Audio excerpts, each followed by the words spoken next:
Hi hello అందరికీ నమస్కారం. కథలపల్లకి ఛానల్కి స్వాగతం. ఇప్పుడు మనం మిస్టర్ యాటిట్యూడ్ పార్ట్ 24 విందాం. టైం ఏడవుతుండగా ఇక మేము వెళ్తామమ్మా అంది అంబిక. అప్పుడేనా అంది బాధగా వసుంధర. మేము వచ్చి చాలా సమయం అయిందమ్మా. ఆయన విక్కి ఇంటికొచ్చే సమయం అయిందంది వాచ్ చూస్తూ. నిజంగా వాళ్ళ ఇంటికొచ్చే సమయం అయిందని అడిగింది వసుంధర. నిజం చెప్పు, అబద్ధంలో ఎన్నాళ్ళు బ్రతుకుతావు అన్నట్టుగా కూతురు వైపు చూస్తూ. అలా అనుకుని బ్రతక్కపోతే ఎలా చెప్పు. సరే ఇక వెళ్తామంటూ లేచి నుంచుంది. వెళ్తాము కాదు వెళ్ళొస్తామను అంది వసుంధర. నిజంగా నేనైతే మళ్ళీ వస్తానమ్మమ్మా అంది నవ్వుతూ మధు. నా తల్లి, నువ్వైనా వారానికి 2 సార్లు వచ్చిపోవే, ముసల్దానికి ఊసిపోతుందంటూ మధు నుదుటిని ముద్దు పెట్టింది. తప్పకుండా వస్తాను బామ్మ. ఈసారి నేను వచ్చే ముందు నా ఫ్రెండ్ కూడా తీసుకుని వస్తాను. తనకి నీలాంటి వాళ్ళంటే చాలా ఇష్టం అంది. తప్పకుండా తీసుకుని రా అన్న వసుంధర వద్ద సెలవు తీసుకుని ఇద్దరు బయటికి నడిచారు. వాళ్ళ రూమ్ నుండి బయటకు వెళ్ళగానే అంతవరకు ఉన్న ఉత్సాహం ఒక్కసారిగా నీరు కారిపోయినట్టుగా సోఫా మీద నిస్సత్తువుగా వాలిపోయింది వసుంధర. అంబిక ఇంకా మధు హోమ్ నుండి కారు వద్దకు వెళ్తుంటే హాయ్ మామ్ అన్న పిలుపుకి ఇద్దరు వెనక్కి తిరిగి చూశారు. వెనుగ్గా విక్కి నిలబడున్నాడు. విక్కిని చూస్తూనే నువ్వేంటి నాన్న ఇక్కడ అని అడిగింది అంబిక. అది ఏం లేదు మామ్, ఆఫీస్ నుంచి ఇంటికి వెళ్తూ మీరు ఇంకా ఇక్కడే ఉండుంటారనిపించి ఇటుగా వచ్చానని చెప్తూనే మధును వారకంట చూస్తున్నాడు. మధు మాత్రం విక్కీ వైపు అస్సలు చూడలేదు. అవునా, సరే అయితే ఎలాగో నువ్వు వచ్చావు కాబట్టి నేను ఇంటికి వెళ్ళిపోతాను, నువ్వు మధుని రూమ్ వద్ద డ్రాప్ చేసేయంది అంబిక. ఆ మాటకి మధుతో ఏకాంతంగా ఉండే అవకాశం వచ్చినందుకు సంతోషపడిపోతూ ష్యూర్ మామ్ అన్నాడు విక్కీ. మధు వాచ్ వైపు చూస్తూ అత్తయ్య, డిన్నర్ టైం ఎలాగైంది కాబట్టి మనం సరదాగా డిన్నర్కి బయటకు వెళ్దాం, తర్వాత నన్ను డ్రాప్ చేయవచ్చంది. విక్కీతో ఒంటరిగా వెళ్ళడం ఇష్టం లేక మధు. అది కాదు అంటూ అంబిక చేయి పట్టుకుని ప్లీజ్ అత్తయ్య అని గోముగా మధు అడగడంతో ఇంకంబిక కాదనలేకపోయింది. మధు అంత క్యూట్గా తల్లితో మాట్లాడుతుంటే వాళ్ళ వైపు ఆశ్చర్యంగా చూస్తూ ఒక్క పూటలో మీరిద్దరూ బాగా దగ్గరైనట్టున్నారుగా అన్నాడు విక్కీ. అవునంటూ మధు చేయి పట్టుకుని చేతివే ముద్దు పెట్టింది అంబిక. తెల్లంత త్వరగా ఎవరితోనూ కలవదని తెలిసిన విక్కీ మధుతో తన తెల్లంత త్వరగా మింగిలవ్వడం విక్రమ్కి బాగా నచ్చింది. అందుకే వాళ్ళ వైపు చూస్తూ నుంచునున్నాడు. వెళ్దామత్తమ్మా, ఆకలిగా ఉందంది మధు కోముగా. అంటూ విక్కీ నువ్వు మా కారు వెనక వస్తావా అని అడిగింది అంబిక. అదేంటి ముగ్గురం కలిసి ఒకే కారులో వెళ్దామంటూ డ్రైవర్ని పిలిచి అమ్మకాన్ని తీసుకుని ఇంటికి వెళ్ళిపో అని చెప్పి పదండి అన్నట్టుగా చూశాడు వాళ్ళ వైపు ముందుకు నడుస్తూ. విక్కీ వెళ్ళి డ్రైవర్ సీట్లో కూర్చుంటే అంబిక ఇంకా మొదలు బ్యాక్ సీట్లో కూర్చున్నారు. వాళ్ళు కూర్చున్న కారును ముందుకు పోనిచ్చాడు విక్కీ. మధు దారంతా కూడా అంబికతో లొడాలొడా మాట్లాడుతూనే ఉంది.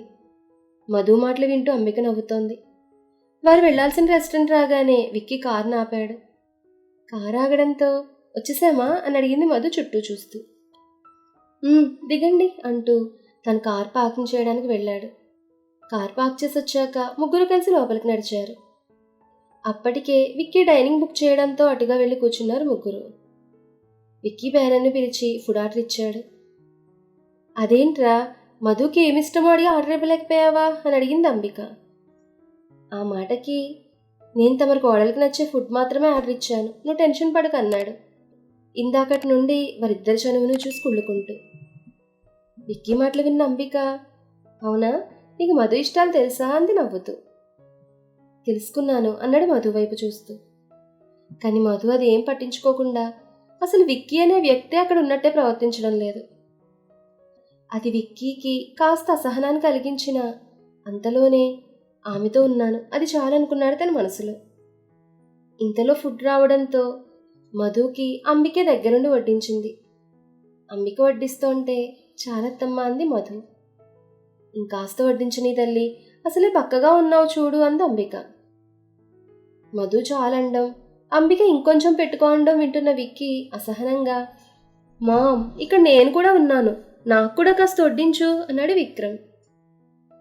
నీకు బ్యారర్ వడ్డిస్తాడంటూ బ్యారర్ని పిలుస్తోంటే నో నీడ్, నేనే సర్వ్ చేసుకుంటానంటూ విక్కీయే వడ్డించుకున్నాడు. అది చూసిన మధు ఇంకా అంబికలు చిన్నగా నవ్వుకున్నారు. వాళ్ళు మాట్లాడుకుంటూ డిన్నర్ తింటుండగా మధు అని గట్టిగా పిలుస్తూ అక్కడికి వచ్చింది పింకీ. పింకీ పిలుపు విన్న మధు అటుగా చూసింది. పింకీ మధు అంటూ మధుని గట్టిగా హక్ చేసుకుంది. మధు కూడా పింకీని గట్టిగా హత్తుకుంది. కొంత సమయం ముందు మనసు బాగోకపోవడంతో శౌర్య ఆఫీస్ నుంచి త్వరగా ఇంటికి వచ్చేశాడు. త్వరగా ఇంటికొచ్చిన తండ్రిని చూసిన పింకీ బయటికి వెళ్దాం డాడీ అని అడిగింది. శౌర్యకి ఇప్పుడు బయటకు వెళ్ళడం ఇష్టం లేదు. అయినా పింకీని బాధ పెట్టడం ఇష్టం లేక పింకీతో రెస్టారెంట్కి వెళ్ళాడు.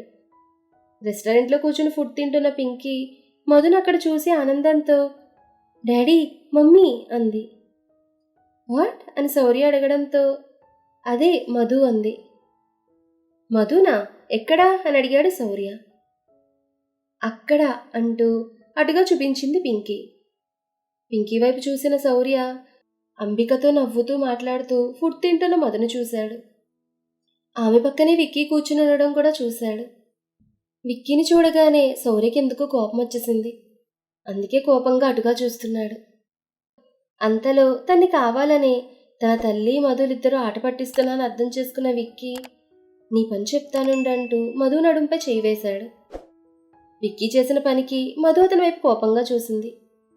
కానీ అదేం పట్టనట్టుగా విక్కీ తన చేతిని అలానే ఉంచాడు. దానితో వీడి పని ఇలా కాదనుకుంటూ కావాలనే టేబుల్ పైన ఫోక్ తీసి విక్కీ చేతిపై పొడిచింది మధు. దాంతో అమ్మా అని అరుస్తూ చేతిని వెనక్కి తీసుకున్నాడు విక్కీ. విక్కీ అరుపు కంబుకు లిక్కిపడి ఏమైంది విక్కీ అని అడిగింది. అది దోమ కుట్టింది మామ్ అన్నాడు మధు వైపు కోపంగా చూస్తూ.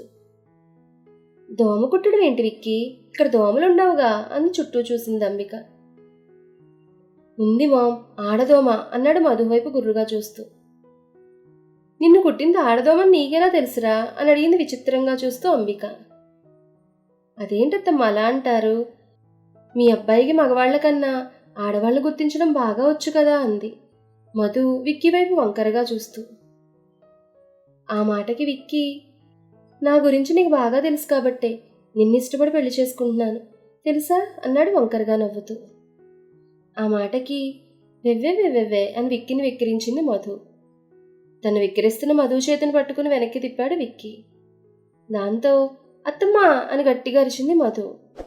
అంతే, రేయ్ తన్నొదులు అని కోపంగా చూసేసరికి మధు చేతిని వదిలి ఇప్పుడు తప్పించుకున్నా ఖచ్చితంగా ఒంటరిగా దొరుకుతావు కదా, అప్పుడు చెప్తాను నీ పని అన్నాడు కసిగా చూస్తూ విక్కీ.